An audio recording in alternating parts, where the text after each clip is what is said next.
y'all hear me okay now? Sister Jordan, if you don't mind, you can join us at the table.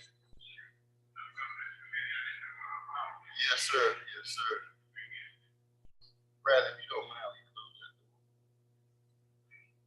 But thank you all for coming this morning. And the reason of this meeting this morning is so that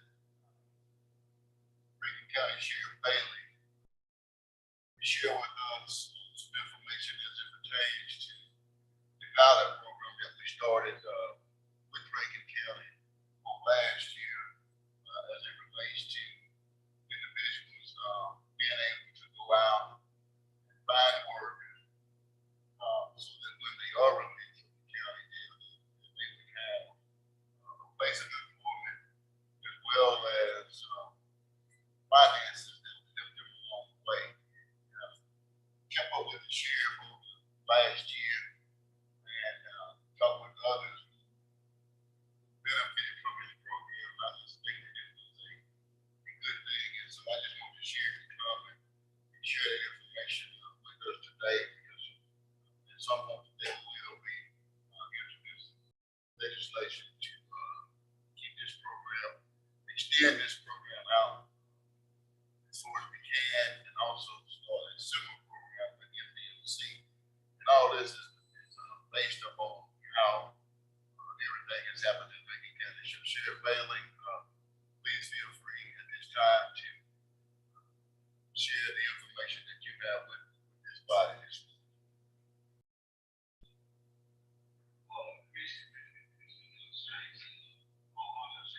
Welcome to see that you're speaking to the mic so that there are some that maybe you may want to change chairs. That's when they get moved around a lot. That's fine. But I brought Christy with me. She is actually can probably answer more of the questions about this program than I can because she's really she keeps up with this on a daily basis. She's one that prepared the data that you have here. And Paul Hollers, our sheriff's office attorney, and he's been involved with it also. But the first thing I'd like to say is I think Senator Barnett, I just can't thank the Senate enough for putting faith in me. I know there was some concerns about the program to begin with and everything, and I appreciate y'all's faith and trust and letting me try this. And look forward to seeing this grow and expand. Like I said before, I think this is just a seed that's been planted. But the information that we have on there about the ones participating is, I think somebody that is familiar with the program say, well, why there's so few people involved in it. We said you could do 25. But all this COVID is just ravaged us. We've had to shut the jail down repeatedly, and we had to shut the jail down though, even those that get to work or eligible for the work program didn't get to go to work. So we recently we had 40 inmates with COVID, and probably 50 employees with it. I think we're on the back end of that. So the ones eligible for this program are in our trustee program. And we have something unique in Rankin County in that nonviolent offenders can do their time at the county jail and can do up to 5 years in the county jail, plead guilty to time served, and then they're sentenced and they go straight to probation. So it keeps them, actually takes the burden off the state that they're not sent to MDOC. And with the COVID, when the COVID came along, we started decreasing our numbers and stopped taking so many nonviolent offenders. So that drove our numbers down. I can hold up to 600 people in the jail. Our average daily count for the past 2 years, since COVID started, has been 400 less. So I don't have the pool to pick from on the trustee program like we normally have. The program works with the DA's office and the judges on who we put in the program. So we kicked this off, and one thing I learned immediately was, and I didn't think about that, again, this is all a learning process for me also, is that these trustees in our trustee program, they're just like the state, they do all these work for the county. And as a matter of fact, we have several trustees that work for the state. We have some assigned to the police academy, troop C maintenance. There's several of them that have county trustees that have jobs with the state. Well, I wasn't thinking when I started this program is that, and this is something to think about in the future for the state, is if I have a mechanic down there at my shop I let him start working. I didn't think about he's going to be working. I have to have somebody else there to work on my cars at the shop. So right now I'm struggling to find somebody to fill his position. And that's why most of them are still working part-time because they're able to work 2 or 3 days a week in a civilian job and still able to take care of their sheriff's office responsibilities. But I've learned that I'm going to have to go ahead and get more trustees on the front end of it to replace the ones that are being allowed to work. Now, ask a question, Roger. Yes, sir. This may be something that you can answer for those that you go with it. Based upon the amount of individuals, people that have taken advantage of this program, have you seen a change in the attitude, anything in those who would like to do this, but haven't reached that point yet in your jail? As they begin to see how this has benefited others and started changing how they. Senator, it has spread. Number one, we changed the atmosphere of the jail back when I first got elected. I mean, I'd love for y'all to come one day and take a tour of the jail if you had time, but the whole atmosphere of the jail has changed throughout the years. But this is the cherry on top. I'm talking about this is giving these people hope. I mean, you're having people, the last time I spoke to y'all, we had a girl that had $5,000-6,000 saved up when she stepped out of jail and all her fines paid off. That's life changing. That's giving these people a toehold to get started. You know, I have a story of Darius Porter, who's actually being released from our jail today. Y'all Valley, Summit Foods, who's a contractor, the sheriff's office, the jail meals, they couldn't find, just like everybody else in our society, they couldn't find anybody to come work. So they hired him when they found out about this program. Valley Foods hired 2 of my trustees to work in the jail kitchen, the job they were already doing. They're starting to get paid for it. Well, he's being released today. He's continued his career with Summit Foods and also getting another part-time job. I just found out. So it's definitely it's life changing. We can pray for people, we can train them and do all this, but money makes the world go round. They got to have a little bit of pocket money received when they step out of the jail career. And I can't think of a better way to do it than let them make their own money. Does that answer your question? Well, once these numbers go up, once this COVID settles on down some more, our numbers go up. I see hopefully this time next year being our maximum capacity of 25 inmates involved in the program. Some of the ones that we, hard work, regardless of who you are, to me tells a lot about a person, and that's how our trustees move up. We have several different levels of trustees, and they'll start out picking up trash or washing dishes in the kitchen. The harder working ones, the ones with the best attitude, they're the ones that get promoted on up to what we call a blue suit trustee, and then we have the female green suit trustees. So those are the ones that are eligible for this program. They've been there, they're established, and that's the ones that are eligible for this program. And part of that eligibility is they have to get points. And I think this would be something that we work good within DOC is, if you want to be involved in this program and ready yourself, then you have to get your GED before you have this program. You have to take some kind of drug and alcohol counseling in-house within DOC. You have to finish it. What else do we do, Chris? The parenting skills. We had anger management. But this and that. We're going to take some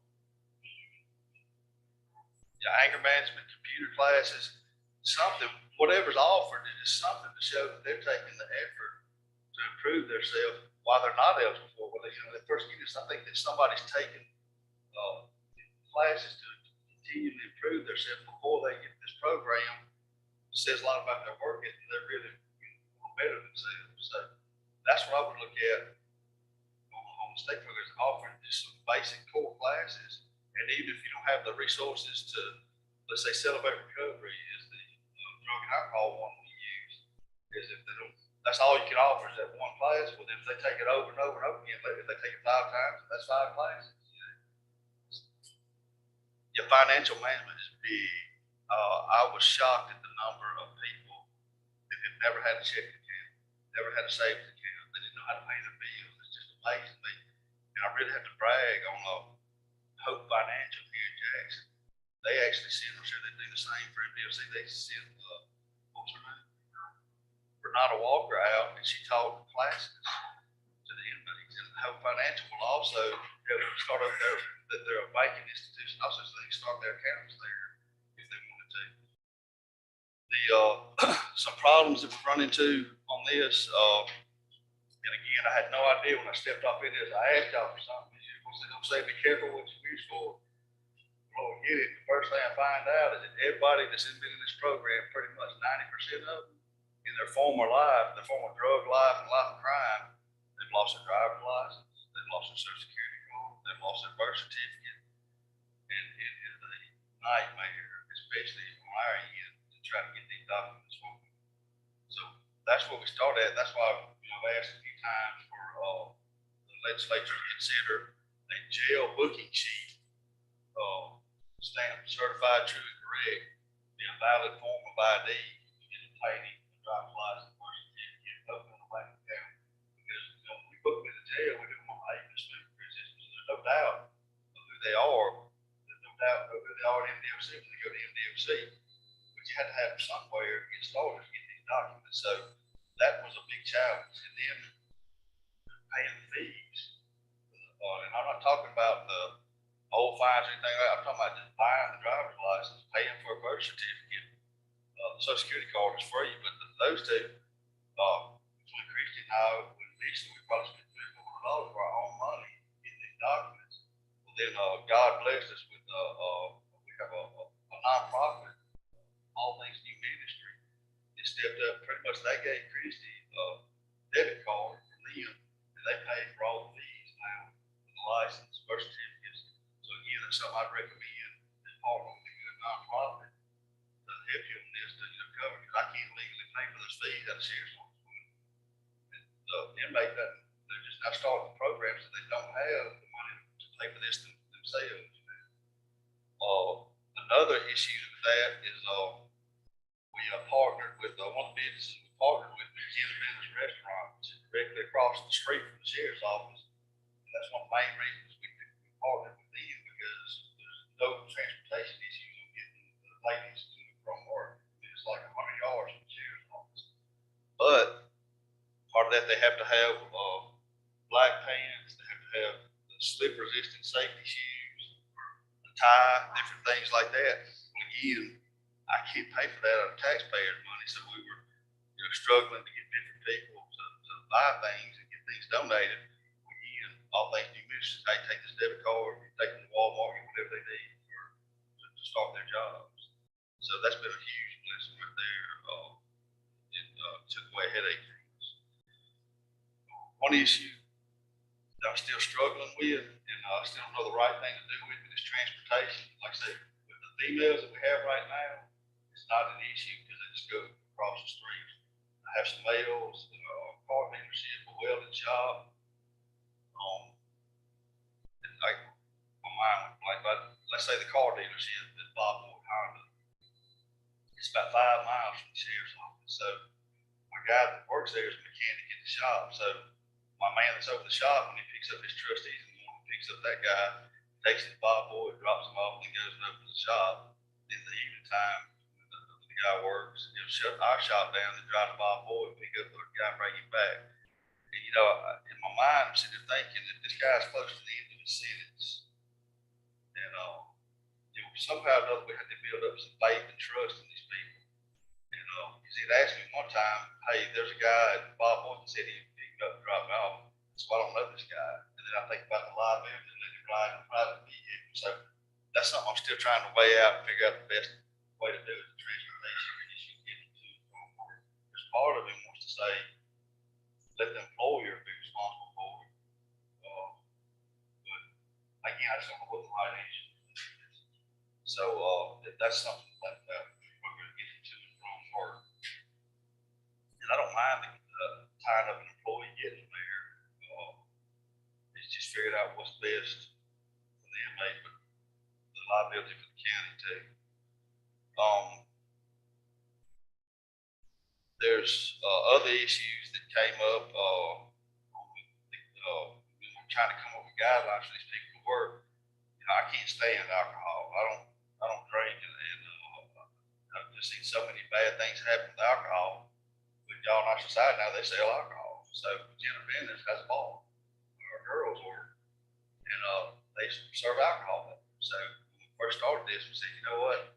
I don't want any of our girls serving alcohol around, because what if we have a lady in there? I know we had one, she's not working there, but I know probably two of our female trustees, their crime is alcohol related crime, felony DUI crime. So why would I want to tempt them with that alcohol? So that was an issue, but then, so I said no alcohol. So Jim said, hey, that's fine. If somebody orders alcohol, we need somebody else to serve the drink. I said, well, I appreciate it. That's great. Well, then recently, Christy, if you don't mind, tell them about the situation that we have now. It's just like, what do you do? What's the right thing to do?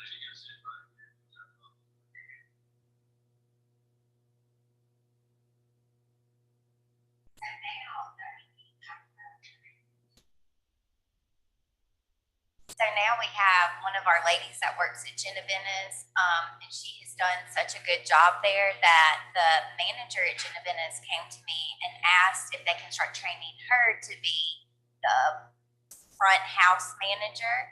So they wanted to promote her, but in order to get that promotion, she would have to serve alcohol or possibly mixed drinks and stay at the store to close. So she would be there some nights possibly by herself to close the restaurant and things like that. So they asked us if we would be okay with that. Well, this particular female, she's getting out in May. And so that's just a few months away. She's been with us over 2 years. She's never messed up. She's done great. So I feel like taking her as an individual and just kind of looking at case by case, Sheriff and I both felt comfortable saying, well, we don't want to hinder her from getting this promotion because she's planning on staying with the restaurant when she gets out. So, you know, we're at a hard place because it's like, do we allow this to happen? But if we don't, she's not going to get that promotion. And so we both felt comfortable with this particular woman getting that. And we just told her and the restaurant, you know, you're the only one who can do this. So the other females that work with you, they know they cannot still like serve alcohol or do anything like that. And so far they've all respected that, and it's been fine. But that's just another thing that's just come up that I feel like we just have to take things like case by case and by individuals, really, like once we know them and know how they are in their background, and kind of just take it one day at a time and make decisions as they arise. So.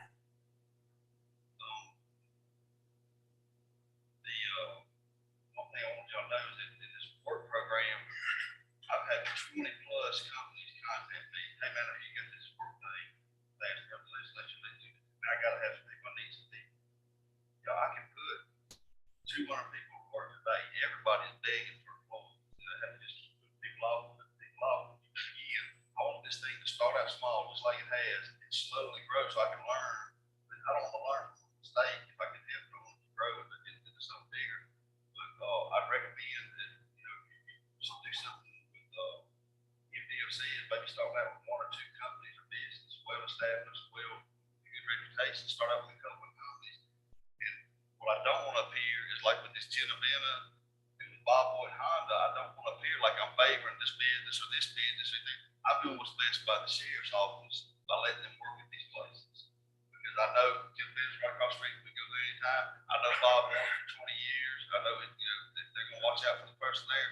We can expand from there, but I just don't want anybody to think that I'm favoring this business or this business. I'm doing what I think is best for the sheriff's office. And so it's going to eventually grow and take off in different directions.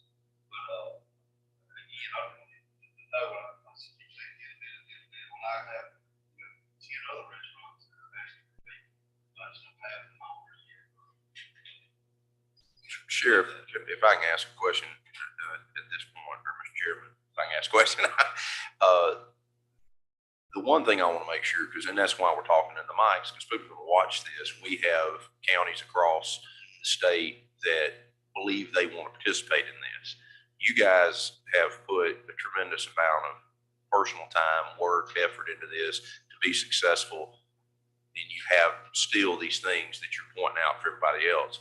But one of the big things that I want to make sure is understood is you're talking about industries reaching out to you. These industries are paying market rate. They're paying at least a minimum wage to your people that are working in their business, correct? Oh, yes, sir. They pay it, yes, sir. Because one of the big concerns we always get, and we don't want the state competing with private industry as it relates to labor. And I know there's different programs over the years been used, but that's one of the key elements of what you guys have done. You have put people in an earning position so that they could save money when they get out. They can pay toward their fines. But any of these businesses that are reaching out to you understand they're paying at least a market wage. Yes, sir. Now, and again, life's not fair. You know, it's like everybody can't get a $15-20 job. Now, these girls working at Genevina, I don't know what Christy can maybe tell you what they're averaging out per hour with their tips and everything like that. But now my guy, Bob Boyd behind it, he saved up $11,000 already. Y'all, he's a certified mechanic. He's getting paid as a certified mechanic, and he's only working 2 days a week. He already saved up $11,000. So yeah, I think if somebody has a skill from previously certified, something like that, and we can get them a job in that whatever they're skilled at, and they get if they can make $50 an hour, let's get them a job $50 an hour. So, but unskilled, then yeah, it's probably gonna be something a little lower. And again, Jenna Bendis has been more than fair with these the ladies. I don't mix the men and the women. Like no man can work at Jenna Bendis, only the ladies. We're fixing to expand the ladies to McLean Lodge. But definitely if they're a certified welder, then we're gonna find them a job working for a welder. But the key is they're making what somebody. Yes, so they're making what their coworkers. That's right. It's based on your skill set. You're going to try to help them find the best economic situation. Yes, yeah, no doubt. And as we expand and are able to work with training programs, you potentially may have somebody that starts out at a more minimum wage type job just to learn the soft skills, if you will, but they may move on to something more economically positive before they leave. Yes, sir. Thank you. You had a question for the chair? Thank you, Mr. Chairman. Mine's kind of in line with Senator Sparks. Again, I'm not that familiar with what we're talking about. I'm kind of a new kid on the block. But when you getting these people and they going to these businesses, they're getting paid the exact same thing that employees are getting paid. Yes, sir. Yes, sir. All right. So when you say they saving, the state getting any of that money, or that's all their money? No, sir. Our program, the inmate keeps. Christy explain to them finance. So, the people in our program working, they keep 100% of their money. We don't touch any of their money. We don't even see their money. So, before they start working, once they start working, we try to get them a bank account set up. So their checks are usually automatically drafted in their bank account, and they're supposed to save. Our only rules for the money is they're supposed to save 50% of what they make in their savings account. And then 25% of what they make, they have to put towards their fines when they get out, or child support, or whatever kind of fee that they may owe. And then the other 25% they can keep. They can pocket, they can spend things. They have to save their check stubs, and then all their receipts that they spend. And so I have printed out a Excel workbook page that has each month and week. So whenever they get paid, they write down what they make each week, and then beside it, they write what they have to save, what percentage they have to pay towards their fines, and so forth. So they keep up with it monthly, and they turn that folder into me the first week of every month, and I put it in this document that I handed out to y'all. So this is coming straight from them on what they've earned, what they've saved, and what they have saved up towards their fines. Okay, so, and then you mentioned, Sheriff, that when they release, that they're able to go work where they've been working at. How many have you had this day? Most all of them. The only one, like, very first female that participated in this, she got out, she was working at Jenna Bennett's, they were begging her to stay with them. She got a job over there with Milwaukee, in Clinton, making a lot more money, so I mean, yeah, she took another job.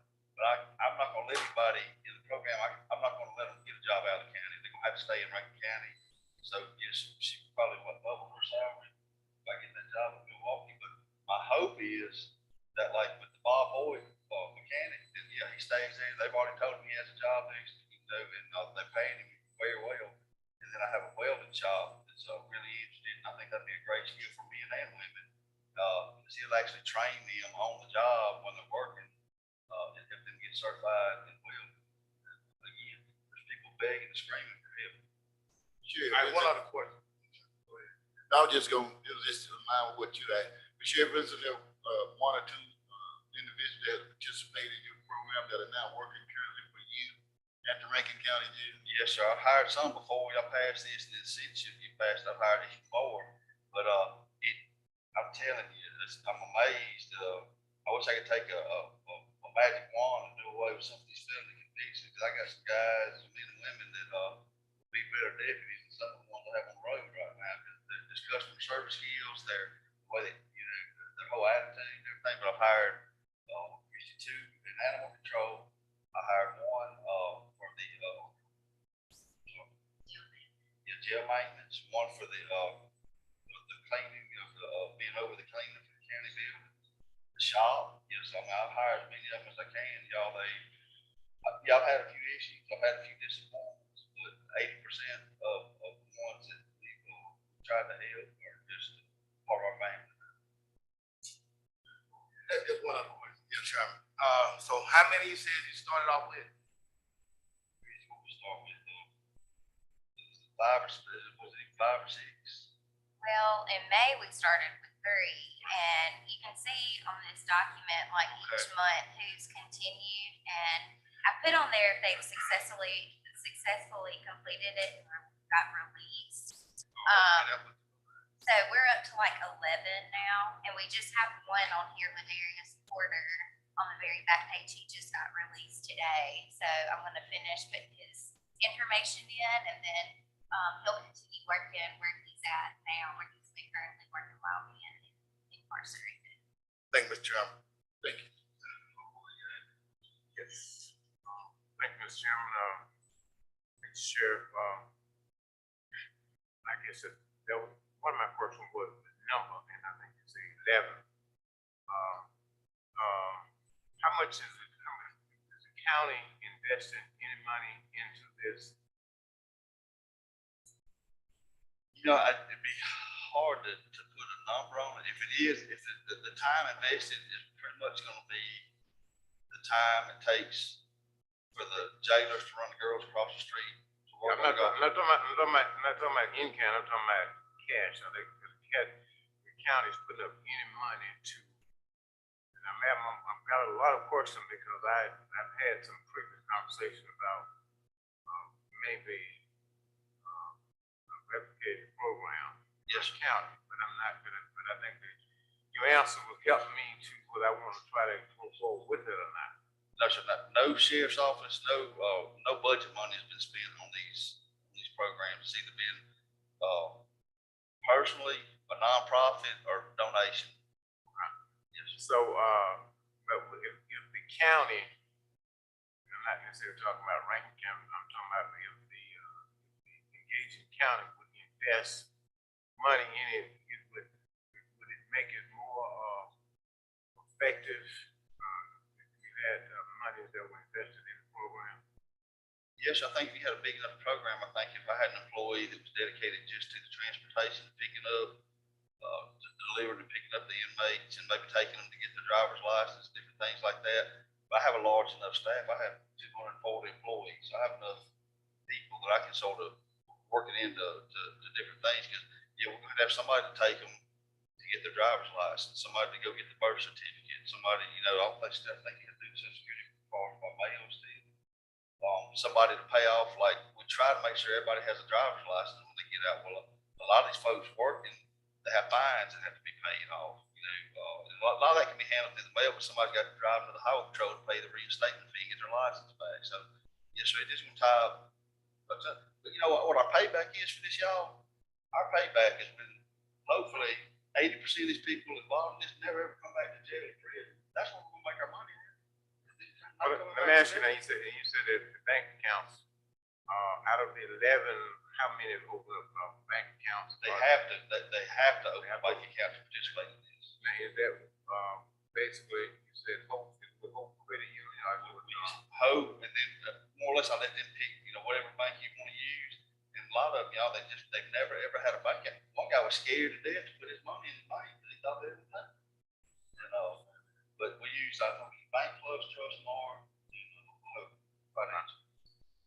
I mean, something, and that's probably some conversation for another day, because a lot of the banks have, resources that they, but anyway, how long have you been, how long the program been intact? And the legislation was passed, when it took effect, July 1? Yes, sir. So it's been, July, since, Okay.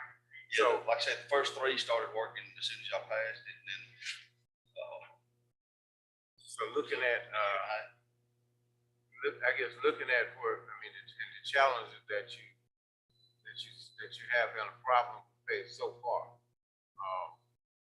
So, and more time would help. Would you encourage other organizations to get involved in this, or would you encourage more time to allow you to work with some of these? Because the pilot, I mean, I look at a pilot as being, we're gonna take, if I was gonna bring it to my county, I was looking at taking what you have laid out and basically, just plug it into it. But right now, you're not ready for us to plug into that.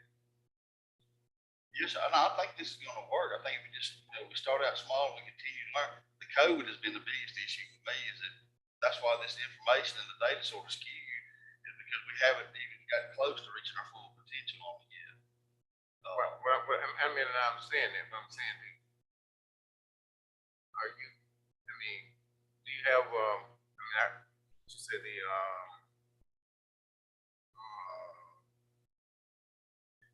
have documents, do you have documentation? I think you mentioned something about the individual. Do you have documentation that you can share regarding how the individual was selected to come into the program? How long they,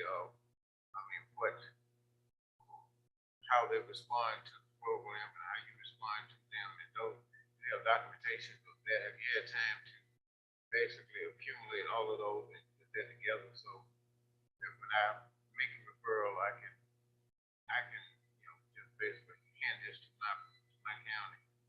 Yes, sir, and I can try to come up with something for you, but the way ours works is I have something unique from the whole state.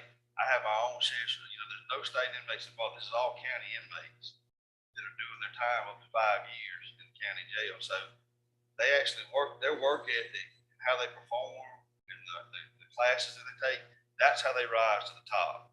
The ones at the top are the ones that are eligible for this program. So, and then, again, they have to have a year or less left on their sentence.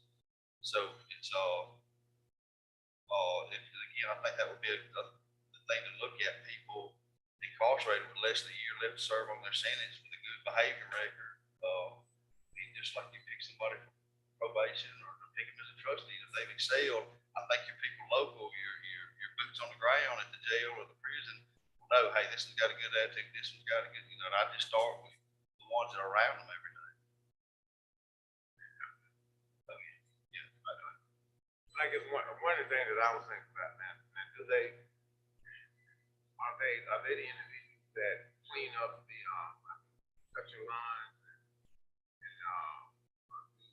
cut your lawn, make sure the lawn's manicured, pick up the trash? Is that a part of that?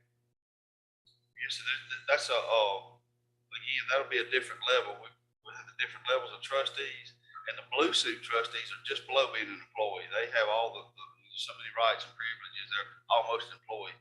The ones you're talking about would be like a red suit trustee. They're a step below that. So yes, sir, they'll eventually be eligible to work, in this, they'll eventually be eligible for this program. But, again, there's different levels and the Blue Super trustees have, specific jobs that they're, like, one is over the wood shop, one's over the maintenance shop. So they're pretty much like employees that prove themselves. So again, I'd have to go back to each individual facility and let somebody there tell you who the cream of the crop is at that facility and let those people be eligible for it. Let me ask one final question. You said that your jail is different than any. Explain that to me again. Yes, sir. We have as with any county, we need trustees to operate and maintain the county. So again, before COVID, I averaged 500 inmates. Well, I usually average about 80 trustees. Those trustees are all nonviolent felons that plead guilty to their crime, and they are placed in the sheriff's trustee program. This is a cooperation between the DA, the judges, and the sheriff. So these guys, men and women, plead guilty to their crime. They're put in the trustee program for up to 5 years. They'll stay at the county jail. At the end of their sentence, at the end of that 5 years, they plead guilty to time served. They leave the jail and go straight to probation, so they don't have to go to the MDOC. Now, they may have to do a little bit more time with us than they would with the state, but the benefit for them is they're closer to their families, their friends, the visitation, and different things like that. And plus, we're really pointing to them. We try to, give them the skills that they need, the training that they need. Again, this work program. So it's a very popular thing that our little program is. So I don't know of any other county in the state that's doing it like that. But we had to have the trustees, but we didn't really want to, be tied to the state program. Thank you, sir. Chair Bailey, I think the reason why, Senator Noble, you corrected this, I think Senator Noble's question was centered around the fact that there's other counties that he had mentioned, and I know one, in particular Jackson County, has asked that they may also be able to do some of the same things that you are doing, the program just like you were doing. So I think that's the reason why Senator Noble asked that question. If any other counties out there wanted to do it, and I know that Jackson County is one of the counties that have made that request, that they want to do a similar program, or do it just like you were doing in your county. I think I mentioned to Senator Noble, we would like to see as many counties, 82 counties, as possible. Not doing the same thing, but I think the problem with a lot of them is going to be the financial part, where you are not charging anything to get these inmates to and from work. And you found other agencies that will help you with some of the other hurdles that you have, which has been good. I think that's the reason why, again, Senator Noble was asking that question and asking if you would recommend doing this, recommend to other sheriff departments that they should try Oh, yes, sir. I and mean, do something definitely. similar to what you were doing. If we want to change our society, that's what we have to do. We have to reach down and give them a helping hand to get on their feet. Regardless of who you are, you have to have money to get started. And we can't give them taxpayers' money. We can't give them a couple $1,000s to get started. There's no way we can afford it. So they're able to work. So let's let them work, make their own money. But again, in my situation, I just don't want any accusations or negative things said. I don't want the money. I want them to keep all of it. Yeah, I can see where money would have to be to go towards them. And again, my recommendation on that, I would charge 10% or 15% or whatever it is, and let that individual write a check to the state or to whoever, and to have some kind of accountability on that money where they write a check out of their account to it. Like, let him get all his money first and then write a check back. So there's some accountability there, because I just don't want to. It seems like every time we turn around, there's something on the news about something going on with money, and I just don't want to ever be accused of that. And I don't want to. Plus, we don't want to take advantage of anybody. And again, I think that if we do this right, let them keep their money, they write a check back to the state for the expenses to participate in this program. I think that'd be fine. I think that'd be great. Plus, it'd help the county. I think that if you had enough of them involved, you'd go. And I think going along with the Senator's question is, do you have a standard operating procedure document, or do you have something that you utilize that's more tangible that we can show to other counties? Because it sounds like to me the first thing they're going to have is some type of agreement with the judicial branch and with the district attorney's office within their county. In other words, that's going to be step one, because if the judges and the DAs are not willing to work with you in that county, they won't really be able to access this program. See, and I'm sorry, I'm confused. I thought that you were talking about, I was looking at it as a state inmate assigned to a county jail and working there. I wasn't looking at somebody copying our program. Yeah, I understand. Yes, sir, I can come up with I can come up with something on how we do it and give you exact guidelines for it. But I was assuming that you were talking about state trustees assigned to the county jail. With replicating your program, because that's kind of what we've done in the legislation, is we've opened the door for other counties to replicate. Yes, I come up with something. But we don't want any standards. You know, we don't have a set standard except this pilot program. And we want to make sure if our sheriffs or counties step into it, they do understand the time commitment. And if they do understand that there's not a compensation arm to this, but they also kind of have the training model set up. For instance, financial literacy, you need to have that before they become in this program, so that when they open that checking account, they know those things. So, you know, those type of key pointers I think would be helpful to any of our counties that wanted to. Okay, I'm sorry, I was confused. Sandra, I understand now exactly what you're saying. Right, you know, like I said, because I mean, that makes it a little difficult as well, because we're talking about two different, actually we're talking about how is one program, but then if my county's population is different, then that will be quite different. So they're not really compatible. It's not like compared apples to apples, compared apples because of the makeup of the population. So I think it may be, I mean, that it may be a recommendation if there are other programs that's not like programs, the population not like Rankin County, to have another program involved that mirrors other population, and then you can compare the population. But it just put me at a disadvantage, I guess, now. Different population.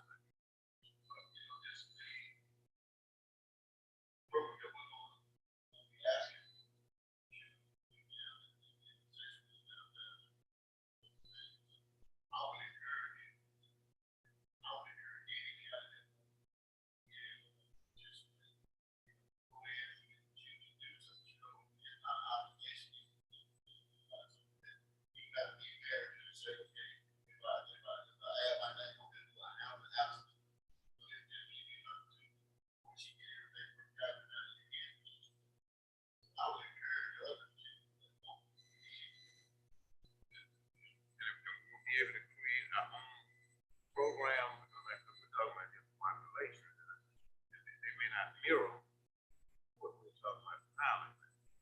As far as the program, you know, I've said it more than one time, I would like to see this as uniform as possible.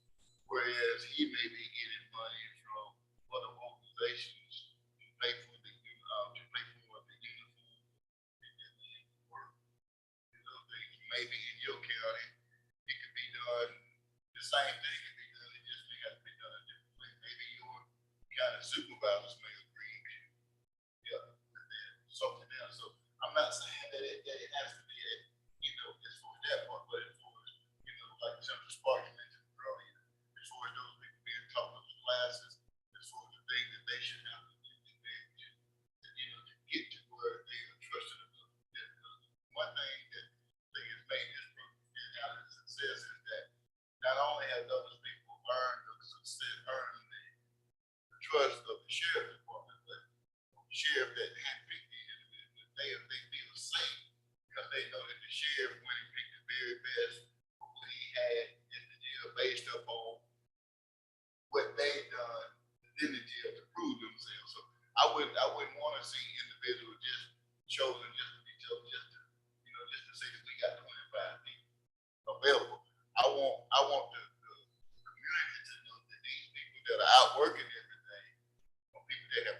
themselves in the jail, and they're proving themselves to the sheriff, and they feel safe to let them out to be able to work every day. So there are some things that I would like to see continue, like to see a uniform, that happens uniformly, but at the same time, I do understand that that may be a little bit of challenge with this kind, but the core of it, I would like to keep that as much as possible uniform as possible, if I'm making sense. Senator Butler, you got long. Yeah, I know, and we get ready to go, so, and, I agree with you, Senator Jarman, and I think Sheriff, I think that's the most important piece. Just sitting here listening is to make sure that these people earn this, earn to get here. That way they appreciate it, and they would work hard to get to the next level. Now, the only other question I would ask, now I see, but some of these cats make a lot of money. Now, that 25% that you say going, just like Jessica Bruham made up $1,200, she got $301 she put in her pocket. Now, what happened? What she do with that money? I mean, just whatever she wants. The 25%, she can do whatever she wants. If she wants to, buy her Little Debbie snack cakes, and she can buy it, but, it's all in her account. She can't have $300 in cash in the deal. It's all in her account. Everything is okay. Yeah. And I'll tell you something, there's another issue about, is it like tenant business? Y'all, they don't issue a check, they give them some kind of card. If they don't have a bank account. Oh, okay, never mind. Okay. If they don't have a bank account, most business has that card that they put the money on. Yeah. So you can still have your money off of that. It's like a debit card. I mean, one thing that I would be concerned about is that, picture of a bank, when they're out on their own, I mean, what's wrong with them paying for transportation?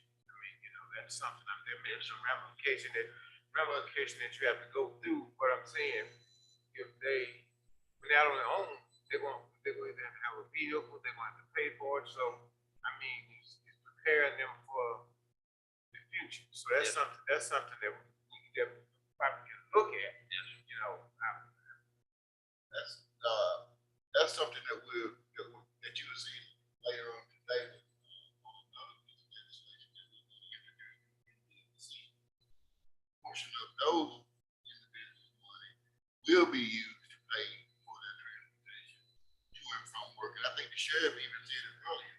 If you wanted to, he had no problem with that. If you are wanting to charge maybe 10% for transportation to get them to and from work. So if I'm not correct, did you? Oh, yes, I think that some counties, again, I know I'm blessed in Rankin County. I have a lot of assets, a lot of things. And I still think that you can do the same thing, Senator, if your county has state trustees, is eventually looking at something where between MDOC and the sheriff there that would know the individuals working, they could be eligible there. Now, you have to have another trustee to replace that one going to work. But, you gotta get down to the level where somebody knows this person. It picks the ones participating. And I think the sheriff's concern is he expressed, and it would be my concern when people start saying, well, I'm gonna do a different financial management, is that some sheriff unintentionally ends up in a problem because they withheld money for transportation, for this, for that, and all of a sudden the state auditor says, that's not good. So I think that's one of the reasons Sheriff Bailey has said, I don't want any of their money. Well, Dan, I think it protects for a sheriff that did want to do that. That's right. If the inmate wrote the check to the state sent the money back to the sheriff, you got some accountability and everything going on there. And the sheriff insulated, he touched money. No, I ain't touched it. That's all between the inmate and the state. And it came back to the full supervisor. Well, I think that's the safest way to do it. And I was just thinking about, I would think that there was accountable employees, vet the process. But once they're out there, they're not gonna have anybody checking work free. Right, yes, They're not sir. gonna stay. It's just teaching them accountability and responsibility. Yes, sir. That's all I would think. Yes, sir, I agree with you. Thank all y'all that came here. Sheriff, thank you again. Thank y'all for trusting me to do this. I promise you, we get past this COVID, it's gonna take off. We just hoping that we can see this in 82 counties. One thing that you said that from the beginning of this year, that always money that we spend today, hopefully we'll see it in savings tomorrow in terms of individuals not returning it, whether it be county jail or MDLC. And that's a savings to the whole state and the taxpayers of Mississippi. So that's what I hope that we can ultimately get to. We should see that happen. They said, I'd like to offer something to the state. If you start this work program at CMCL, right down the street, there's a probation office. You know what I'm talking about right down from Whitfield? Yes. That's our old juvenile detention center. So the probation and parole has the office spaces. The detention center is not being used. I'd like to offer that to the state. And again, I partner with y'all, is a pathway or transition place. We can convert those 24 cells into little mini apartments or whatever. You can move your work people there outside the walls of the prison.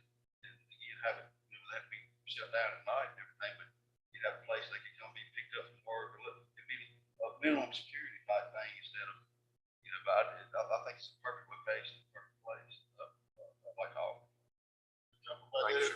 Thanks again, Sheriff. If we can be assistant to you, please let us know.